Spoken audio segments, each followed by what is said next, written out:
Shalom, shalom, paz e graça. Eu sou o pastor Rogério da Igreja Batista Caminho da Fé e eu quero nesse momento compartilhar uma palavra de Deus com você. Mas antes, eu quero convidar você a ser meu parceiro na divulgação do Evangelho. Nós temos esse canal, Pastor Rogério Penedo, e você pode se inscrever, dar o likezinho se você gostar e compartilhar na sua rede WhatsApp, os seus contatos, as mensagens aqui. É um tempo de proclamarmos a palavra de Deus. É um tempo de sermos arautos do Evangelho do nosso Senhor Jesus Cristo. E eu conto com você. Que Deus te abençoe.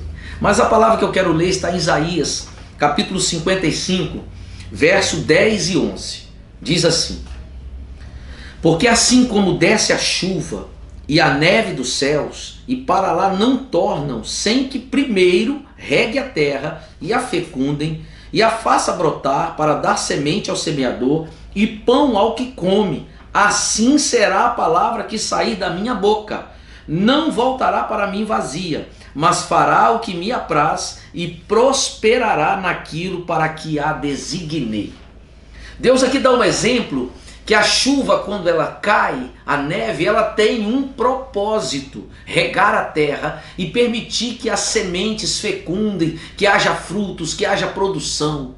Ele usa esse exemplo e diz assim: a minha palavra também é assim, quando ela sai da minha boca, ela não retorna sem que primeiro cumpra aquilo que a designei.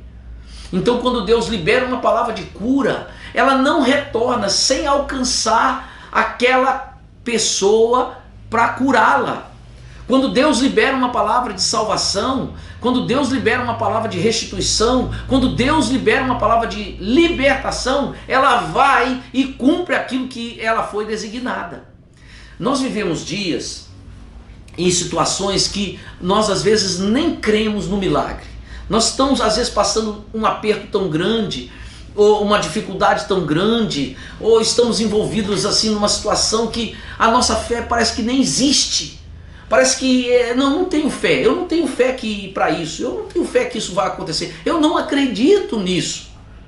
E você sabia que Naamã estava da mesma maneira? Diz a Bíblia que esse homem saiu lá de longe, de um país longínquo, veio a Israel para receber uma cura. Ele era leproso.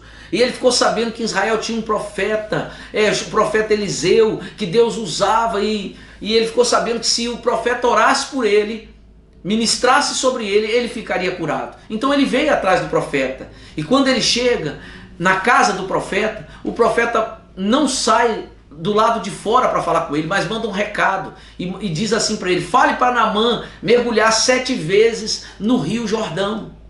E aí Naamã fica enfurecido, ele fica irado, o orgulho dele sobe, porque ele era um homem importante, general de guerra, uma pessoa muito famosa, um campeão, uma pessoa de muito sucesso. Então ele fica indignado, ele diz: nem aqui fora ele veio falar comigo e me mandou mergulhar num rio, como o rio Jordão, um rio sujo, barrento.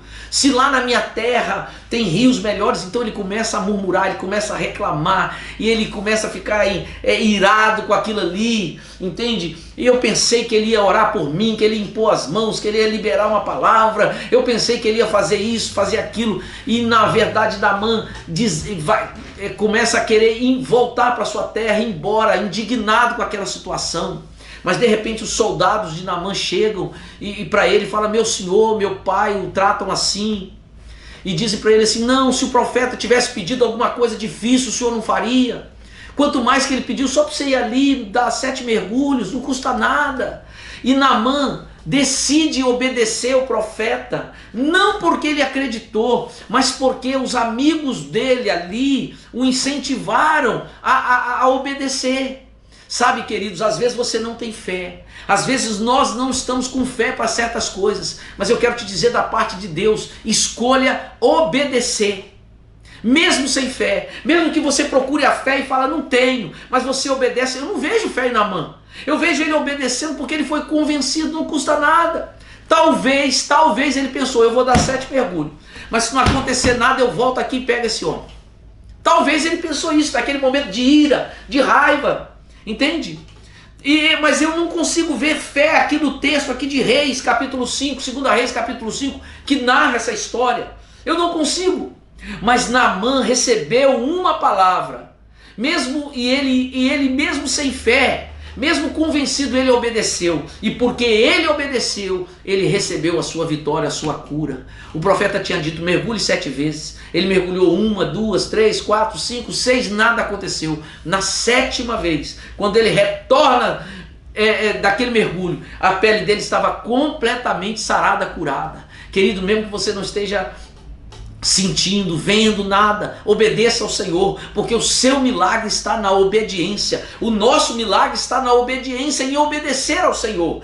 Diz a palavra que lemos aqui: a palavra não volta vazia, ela prospera, mas ela só prospera na obediência.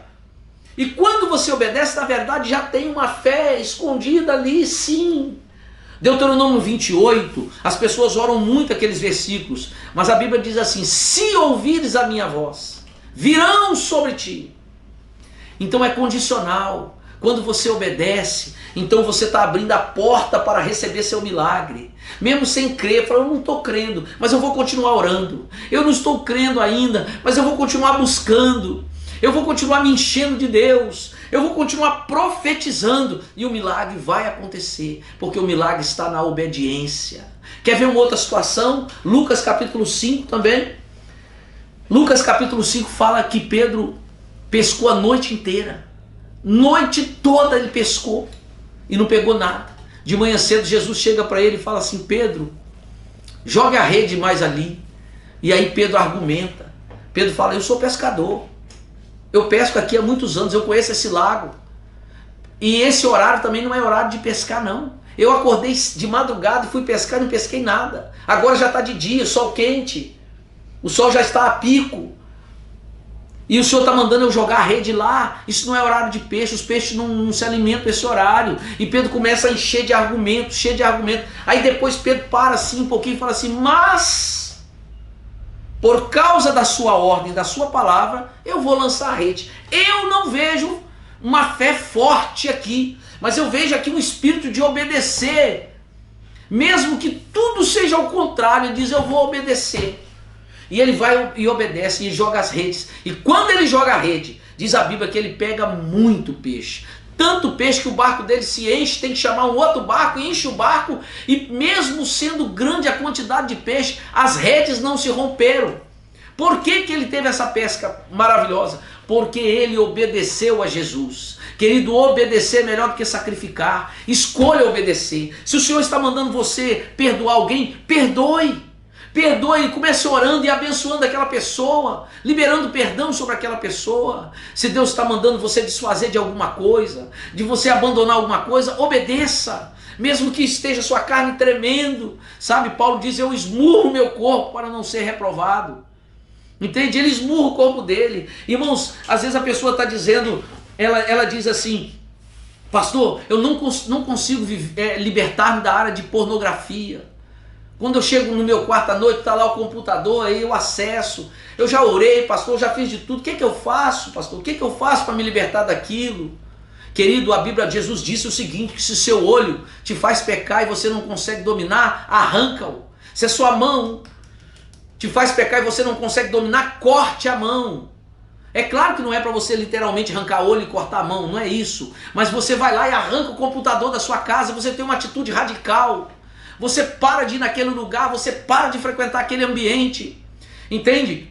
Como Paulo disse: esmurra o meu corpo. Você toma uma posição radical e você vai vencer aquilo ali. Sabe, mesmo sem sentir nada, mas você decide obedecer a palavra de Deus. E você obedece, você vence. Você obedece, você tem o milagre de Deus sobre a sua vida. A palavra não volta vazia, mas cedo ou mais tarde o seu milagre vai manifestar. Entende? A obediência. No primeiro momento a gente não vê nada. Jesus falou para 10 leprosos: vai lá e se mostra para o sacerdote. E eles saíram andando, todos leprosos. E eu acho que alguém falou ali no meio, assim, no meio do caminho, alguém deve ter dito: rapaz, mas se a gente for lá se mostrar, chegar lá todo leproso, nós vamos ser apedrejados, nós podemos morrer até. Mas alguém disse: não, mas ele mandou a gente ir, vamos andando. Ele mandou a gente ir lá. Nessa obediência eles receberam o milagre. O milagre está na obediência. O milagre está em obedecer os mandamentos do Senhor, a palavra do Senhor, os desígnios do Senhor. E eu quero convocar você a obedecer. Eu quero orar por você para que o Espírito Santo te fortaleça. E mesmo naquele momento que você não sentir fé, que você não tiver... Sabe que tem momentos que nós estamos assim, com tudo, com fé. Nós estamos vibrantes, nós estamos lá em cima, acreditando, profetizando. Mas tem momentos que nós estamos prostrados, nós estamos abatidos. Sabe, irmãos, que a gente está com vontade de ficar deitado, a gente está com vontade de ver ninguém. Mas aí de repente Deus nos desafia. Obedeça, obedeça. Obedeça. Às vezes a vontade que você tem de começar um negócio e já começar grande, mas às vezes abre uma portinha pequena. Obedeça, entre por ela. Obedecer. Olha o que diz a palavra. Aqui diz assim: assim a palavra que sair da minha boca não voltará para mim vazia, mas prosperará naquilo que a designei. Jeremias 1,12 diz o quê? Porque eu, o Senhor, velo sobre a minha palavra para a cumprir. Querido, escolha, decida. Mesmo que você não veja fé, mesmo que você não veja sinais, mesmo que você não veja nada, decida obedecer. Porque é aí que está a sua bênção. Que Deus te abençoe em nome de Jesus.